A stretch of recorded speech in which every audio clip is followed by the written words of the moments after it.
ভাই আর ট্রেডিং নিয়ে কিছু বলো। বলছি, কিন্তু তার আগে ভাই আমি এমন একটা কমেন্ট পেয়েছিলাম যেটা পরে আমি শক হয়ে গেছি।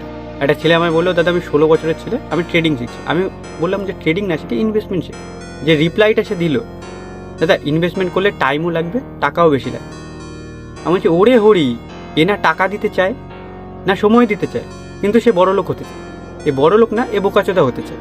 আর এর মাইন্ডসেট পুরো গ্যামলিং, পুরো জুয়ায় ঠেসে গেছে। আর মজার বিষয় হচ্ছে এ আমায় ফলো করে, আর প্রতিটা ভিডিওতে এর ভালো ভালো আমার কমেন্টও আছে। এখন আমি যদি এর মন জুগিয়ে কন্টেন্ট ক্রিয়েট করি, তাহলে ভাই ওর ক্ষতি। আমি যদি যেটা সত্যি সেটা ওকে বলি, যদি হজম করতে পারে তাহলে ওর ভালো। তাহলে শোন, যারা ভাই ট্রেডিং করে না, তারা সব বিজনেসম্যানই বেশিরভাগ, তারা একটা জায়গায় থেকে মোটা টাকা ইনকাম করে তারপর স্টক মার্কেটে যায় একটা বাড়তি প্যাসিভ ইনকাম ক্রিয়েট করার জন্য। আর যে তোকে বলছে ট্রেডিংয়ের জ্ঞান দিচ্ছে, সে ভাই নিজেই কন্টেন্ট ক্রিয়েশন থেকে মোটা টাকা ইনকাম করে। আর ট্রেডিং তোকে কেন বারণ করলাম, তুই আমাদের ইন্ডিয়ার যে stock market king Rakesh Jhunjhunwala, তুই তার কাছে গিয়ে দেখ। তার যে পুরো ওয়েলথ বেশিরভাগই ইনভেস্ট থেকে নাকি ট্রেডিং থেকে। ওয়ারেন বাফেট বেশিরভাগই ইনভেস্ট থেকে নাকি ট্রেডিং থেকে। আর তারা নিজেরা বিজনেস লোন করতো, তারপরেই আস্তে আস্তে স্টক মার্কেটে এন্টার হয়েছে।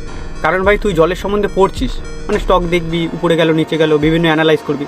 আর সেই বিজনেস ওনার সে নিজে জলে আছে, সে প্রোডাক্ট দেখে বলে দেবে ভাই এর ফিউচার কী হতে পারে, ভাই এর কেমন কী স্কোপ আছে, কেমন কি মার্কেট ভ্যালু। আর তোর টাকা কেটে ওনার পকেটে চলে যাবে। তো কেন অযথা বাবার টাকা নষ্ট করছে? শিখতে হলে ইনভেস্টমেন্ট শেখ, তারও আগে ভাই ব্যবসা কর, বিজনেস কর।